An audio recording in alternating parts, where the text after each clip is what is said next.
But इसके बाद हम चलते हैं अपने प्रीव्यू के ऊपर। Yes. भाई स्काई वाई के ऊपर तो कंप्लेंट फाइल करने का ट्राई कर रही है ऐसा कह रहे हैं कि वो वार्निंग देके छोड़ देंगे, वैसे कुछ नहीं होने वाला। इसकी बात हम लोग वैसे अभी आने वाले 1-2 एपिसोड करेंगे क्योंकि आज के दिन ही उनकी सुनवाई होनी है। हारिस रऊफ और परहैप्स कल के एपिसोड में इंडिया श्रीलंका का जब रिव्यू करेंगे तो आई विल ट्राई कि हम लोग 10 मिनट का सेगमेंट इसका भी रखते हैं, वरना उसके बाद तो इंडिया पाकिस्तान की ही बातें होनी है। बट अगर हम लोग यहाँ पे थोड़ा सा इनका प्रीव्यू करते हैं जल्दी से, क्या एक्सपेक्ट कर रहे हो भाई? कितने एक्सपेरिमेंट होने वाले भाई? पूरी नई प्लेइंग 11 अगर प्लेइंग 11 तो चेंज नहीं होगी मुझे लगता है, प्लेइंग 11 वही रहेगी भाई। अब क्यों नहीं खेलेंगे रिंकू और जितेश? नहीं, अरे यार तो आपको अब फाइनल से जस्ट पहले आपको प्लेइंग 11 भी चेंज करनी है अपनी। तो अब पता मुझे लगता है एक बहुत बड़ा डिलेमा आ गया इंडियन टीम का। या तो आप ये कहते हैं कि हमने इससे पहले बैटिंग ऑर्डर में बहुत ज्यादा शफलिंग नहीं करी है रैंडम, और प्लेइंग 11 ज़्यादा चेंज नहीं करी है, so now is the perfect time कि अब जिनकी बैटिंग नहीं है अब उनको इस मैच ऊपर बैटिंग करा दो। एक वो प्लान्ड होता। अगर आप हर मैच में रैंडमली शफलिंग कर रहे हो ना, तो ये एक ड्रॉबैक आ रहा है कि ना तो कोई बंदा अच्छे से सेटल हुआ है, ना अपनी जगह पे उनको मौका मिला और फिर ना टीम के अंदर मौका मिल रहा है। तो अब आप उनको हटाओगे भी। अब जैसे मान लो अगर मैं जितेश को ला रहा हूँ सैमसन की जगह संजू ही निकलने वाले थे टीम से। सैमसन ने को करने को मिला भी कितना है कहने को, हाँ हर मैच में थे, बट क्या ही करने को मिला। तो ये ना रैंडम शफलिंग का ये ड्रॉबैक है। अगर आप यहाँ पे रिंकू और जितेश को लाना चाहोगे तो कोई ना कोई बलि का बकरा बनेगा, अन्य साहब अपने टेम्पलेट कॉम्प्रोमाइज कर दो। एक और डिलेमा ये भी है कि भाई आप एक्सपेरिमेंट कर दो, बट आपको अपने मेन प्लेइंग 11 के प्लेयर्स ना ए गेम पर चाहिए अपने। अब इंडिया पाकिस्तान का फाइनल हो रहा है बेटा, हार नहीं सकते। हाँ बिल्कुल नहीं हार सकते। अब आपको थोड़ा you have to be on your toes now. मतलब स्पेशली जसप्रीत बुमराह। हाँ मतलब बुमराह का तो ऑब्वियसली का उन्होंने ब्रेक ले लिया तो इस मैच से। तो अभी क्या हुआ है, मैं जरा वो कंट्रोवर्सी आपको समझा देता हूँ। बेसिकली मोहम्मद कैफ ने आज एक ट्वीट डाला है, हमने उसको मैंने रीट्वीट भी करा था। आप जाके हमें फॉलो कर सकते हो, फॉलो कर लो उस पे ट्विटर पे और सब्सक्राइब कर दो भाई, अभी तक नहीं करा यार आपने। तो वहाँ पे मोहम्मद कैफ कहते हैं कि यार बुमराह जो है वो रोहित शर्मा की कप्तानी में एक और पावर प्ले में डालते थे, फिर एक 13-14 ओवर कुछ डालते थे और 2 ओवर डेथ में डालते थे।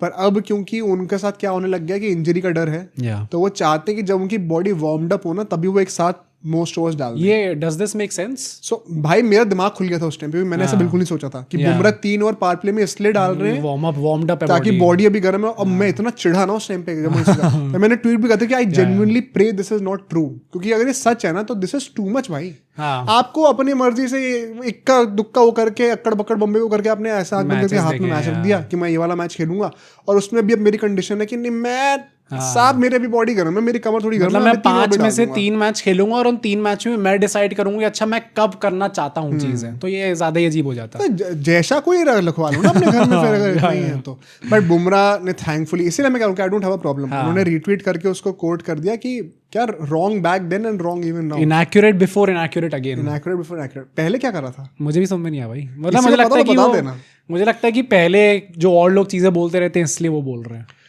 बट अगर ये सच है बुमराह जी ने जो कहा है तो आई एम वेरी हैप्पी, क्योंकि फिर देन इट मीन्स कि ये टीम की ही कोई स्ट्रैटेजी है एंड बुमराह ने ऐसा कुछ नहीं कहा, which I genuinely pray, because अगर ये सच है तो भाई मैं छोड़ रहा हूँ फिर। मतलब T20s में तो सी टेस्ट में तो ये चीज ऑलरेडी हो चुकी है। इंग्लैंड वाली सीरीज में हम ये ऑलरेडी चीज देख चुके हैं कि उनने जो मैच डिसाइड करा उसमें भी इनफैक्ट आई थिंक पहले मैच में वो जाके बाहर बैठ गए थे एंड की कुछ ओवर्स में जहाँ पे जरूरत थी हमें उनकी बॉलिंग की।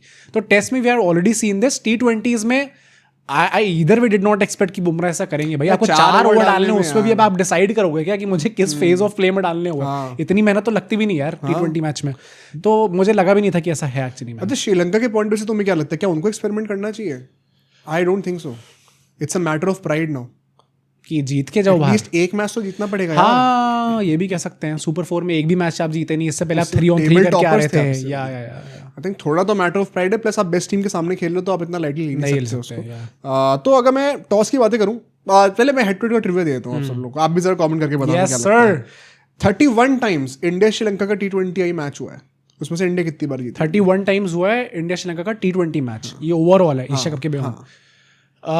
I would say 31 times, I would say 21। ओ यार बहुत क्लोज।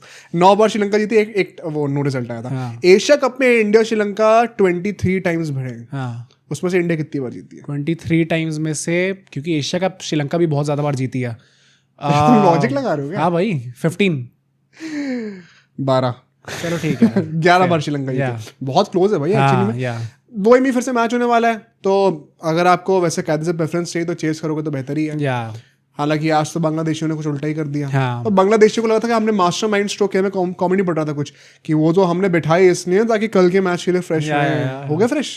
नहीं पर मतलब चलो मैं तब भी बाथरूम थोड़ा चले बहुत जाते। वो समझ सकता था कि क्यों करा उन लोगों ने वो, एक के बाद एक मैच खेलना वैसे डिफिकल्ट होता है भाई। Some things are not that deep. It ain't that deep bro. हाँ, It ain't इतना that ज़्यादा नहीं deep. सोचना चाहिए। Yeah. मैं कह रहा हूँ एक्चुअली मैं बैटिंग करूँ टॉस। ओ मेरे हिसाब से तो बैटिंग ही पहले करनी चाहिए मेरे भाइयों। आपने जैसे बैटिंग करके दिखाई है पिछले मैच में, आप बैटिंग ही करना डिजर्व करते हो सबसे पहले। अपने बैटर्स को चांस दो जिनको नहीं मिला, क्योंकि जिनको मिला वो भी कुछ खास कर नहीं पाए। तो आप चाहे टॉस जीत के बॉलिंग करने क्यों ना अच्छा, आप बैटिंग ही करो पहले, ठीक है।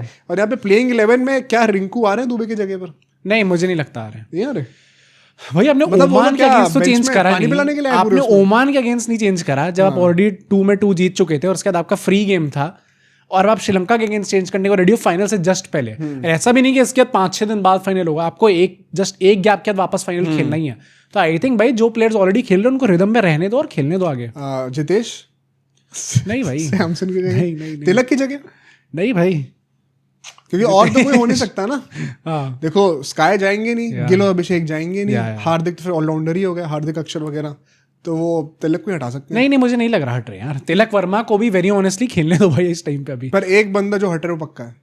कौन हट रहा है? जसप्रीत बुमराह भाई। पक्का भाई लग तो ये रहा है बात तो सुनने से, भाई होप की ना हो, बिकॉज मेरे को बिल्कुल समझ में नहीं आएगा। मुझे तो नहीं लग रहा हट रहे हैं, मुझे लग रहा खेलेंगे नहीं, क्योंकि अब वो टेस्ट में भी सिलेक्ट हो गए ना, मुझे लग रहा है इसलिए हटा भाई। पर ये थोड़ा क्रेजी हो जाएगा, जस्प्रीत बुमराह बिना रेस्ट लिए पूरा टूर्नामेंट खेल मैं अगर बता रहा हूँ, अगर फाइनल में नहीं हुई ना बॉलिंग, ये रेस्ट वेस्ट ठीक है अपनी जगह पर, ठीक है, रेस्ट हो जाएगा सोकर आराम से बेड पे इसके बाद। पर अगर फाइनल में बॉलिंग नहीं हुई, मुझे वहां पे टिकटॉक एडिट नहीं चाहिए लोगों की स्टोरी पे, बहुत हो गया वो। तो देख लो भाई, पर मेरे हिसाब से बुमराह को जरूर खेलना चाहिए। मतलब आपको रिदम क्यों ब्रेक करनी है? अभी आप पिछले मैच में इतना अच्छा लगना शुरू हुए थे, तो it does not make sense to me. Sri Lanka के लिए आई थिंक कि डिलेमा है, क्योंकि उन्होंने लास्ट मैच से अपनी थोड़ी सी लाइनअप स्ट्रॉन्ग करी है, वो विलाले वगैरह को हटा के थिक्शाना को वापस लेके आए, बट कमिल मिशारा को हटा दिया था।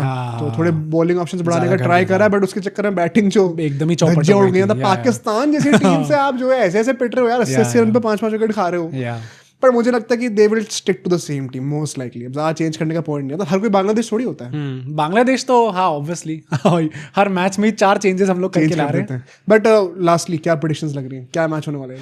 Is it going to be closer than Pakistan and Bangladesh?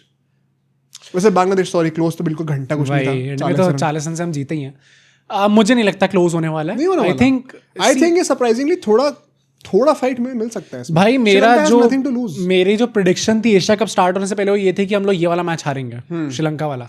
तो अगर श्रीलंका जीती भी तो आई डोंट हैव अ प्रॉब्लम, क्योंकि मेरी प्रेडिक्शन सही हो रही है। मेरे 100 प्रेडिक्शन एक तरफ, लेकिन जो स्कैम आयुब की प्रेडिक्शन करी थी, स्कैम आयुब की तो चांद प्रेडिक्शन निकली है भाई। वो तो मतलब 4 डक्स कुछ ज्यादा ही तगड़ी प्रेडिक्शन निकली है, पॉइंट प्रेडिक्शन। बट मुझे लगता है कि यहाँ पे इंडिया विन लेके जाएगी। It is going to be an easy win, and भाई that is solely based on the fact कि बैटिंग चाहे हमारी इधर उधर हो जाए, हमारी बॉलिंग इतनी ज्यादा अच्छी है ना इस टाइम पे बाकी सारी टीम से, कि हम लोग 120। अभी ये बांग्लादेश ने ये पाकिस्तान ने 130 रन बनाए, अल्टीमेटली मैच चलो गया लास्ट ओवर तक। भाई इंडिया अगर 130 रन बना रही है ना, तो भी लास्ट ओवर तक नहीं जाएगा। वो तभी हो सकता है जब हम लोग चेस करने वाले हो और संजू सैमसन और तिलक वर्मा बैटिंग पे हो, कि हम तो एंड तक खेलेंगे, हम अपना टाइम लेंगे आराम से। बट टॉप स्कोरर कौन लग रहा है apart from Abhishek and Gill? इन दोनों को चेंज कर दिया। थर्ड हाईएस्ट स्कोरर भाई I think Surya should be one, क्योंकि फाइनल से पहले एक बार रन आ जाए तो बढ़िया है। अब तो हो जा भाई। I think Surya Kumar Yadav.